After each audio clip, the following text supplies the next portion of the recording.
Ever since I was younger, dogs have had a really big impact and importance in my life. When I was about 4 years old, we got a dog named Copper, and he was with me until I was about 16. When I was little, going through school, even if I got stressed out or upset or scared, every day I could come home and see my dog and he would make me feel better. Dogs have always had that kind of impact on me, even seeing other people's dogs, where they'd always make me feel happier and better. Even on the best of days or worst of days, I could count on them as my companion and friend.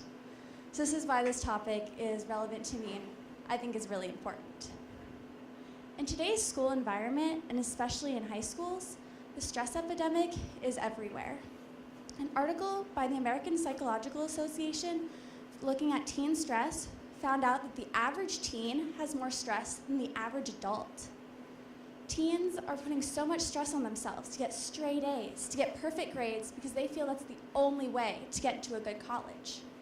Instead of looking at the colleges that we have, such as state colleges or local colleges, teens feel like the only way to get a good career and to get on with their life is to go to an Ivy League or one of the colleges that are so hard to get into, and they feel that they need to push and get there.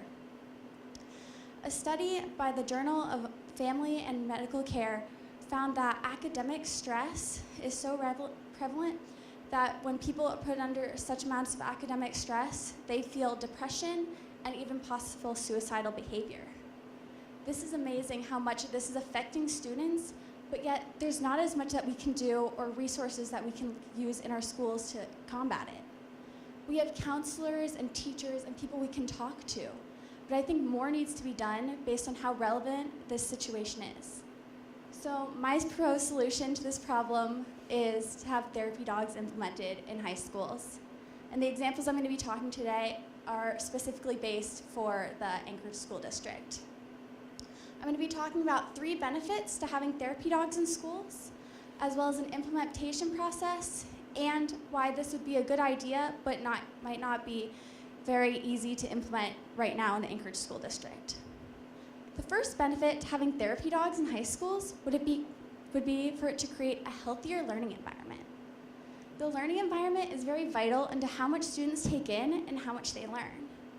If the learning environment is unhealthy, students won't want to do their best, they won't want to come to school, and they will just kind of tone out the information and not want to retain anything. When the learning environment is healthy, people will feel encouraged to come to school. They'll be happy to come to school and they'll want to learn, and that's what we really need to promote. An article done by the Alliance of Therapy Dogs, which is the biggest therapy dog organization in the nation, showed that 8 to 10% of teens have an anxiety disorder from ages 13 to 18. And when they implemented therapy dogs into high schools, they found that they provoked happiness and even laughter in the students. This makes the learning environment more healthy and a safer space for students, so they'll want to come to school and they'll actually want to learn. The second benefit to having therapy dogs in schools would be to create a more positive stress relief outlet. In schools today, not only do we have to combat massive amounts of homework, and when people try to take more APs, that's more homework and more study time every night. When people implement therapy dogs into schools, it'll make it so people have more of a positive environment and want to channel their stress into going to see the dogs and petting dogs instead of things such as reverting to depression or suicidal behavior. A study done by the Harvard Medical Journal showed that when people interacted with dogs and were even around dogs, their cardiovascular levels went down, meaning that their stress levels decreased. So this has already been shown that therapy dogs, or even dogs in general, reduce stress in people. So I think in the school environment, this would be a vital thing to add. The third benefit to having therapy dogs in schools is that dogs are now able to be hypoallergenic. The American Kennel Club describes hypoallergenic as dogs with non-shedding coats that don't contain dander. Dander in dogs' fur and their coats is what actually makes allergies in people. So students who are allergic or family members who are allergic would still be able to interact with the dogs but not have to worry about the allergies or the fur getting on their clothes and affecting family members at home. And with many more dog breeds coming out to be hypoallergenic, such as the Golden Doodle or the Labradoodle, or pretty much any poodle hybrid really, are coming out to be more hypoallergenic, more breeds with more personalities and different traits are able to come into the school environment. A lot of students might not be able to have access to a dog at home due to allergies. Maybe they don't have a big enough house or don't have a fenced-in yard. So now all the students will be able to reap the benefits of having a dog without having to pay the expenses.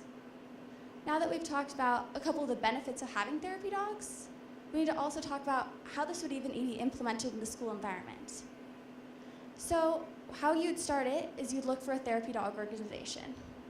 I know in Anchorage there are several, so finding the one that fits right with that school would be pretty vital. When you first get the therapy dogs into the school, you'd have to have a slow implementation process rather than opening them up to the whole school right away. The best way is to do kind of focus groups of 10 to 15 students maximum. This would make it so the administrators would be able to see the progress and see if the dogs are actually helping the students or just causing an additional distraction.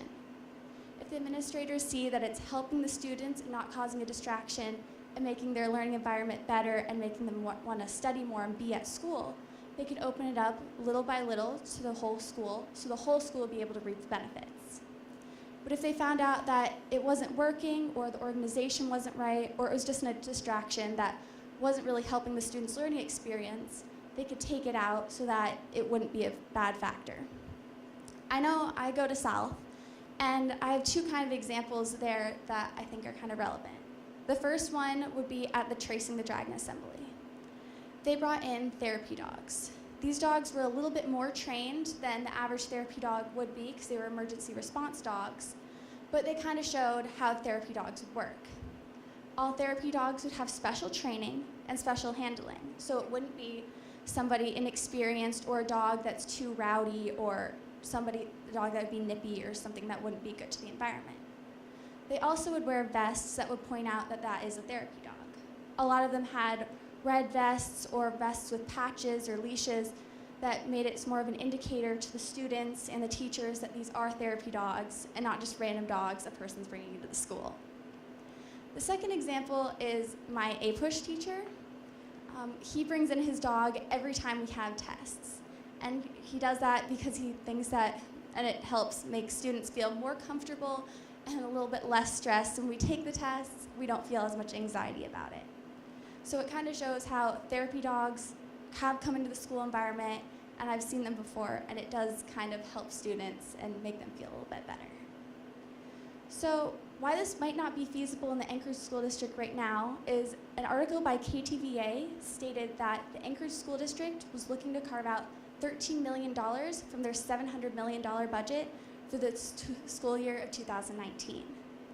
And since this hasn't necessarily been tested as much in the Anchorage School District, having a new program with costs that could be kind of varied wouldn't necessarily be the most feasible thing. With dogs, you can't count on a finite budget because dogs can have emergency medical costs, they can have reactions, they could get injured, and that would be additional medical costs and medical care that couldn't just be predicted right off the bat. So having a new program that could have unpredictable costs might not be feasible if we're trying to tone down the budget. Dogs are kind of like sponges. They have the ability to soak up all the negative energy and turn it really into a positive environment. Dogs have the ability to make people feel happier and make it a healthier environment and make people want to learn and want to come to school. I think this would be a great idea to try in high schools, and I think it would be great to combat the stress epidemic so it doesn't affect future generations to come. Thank you.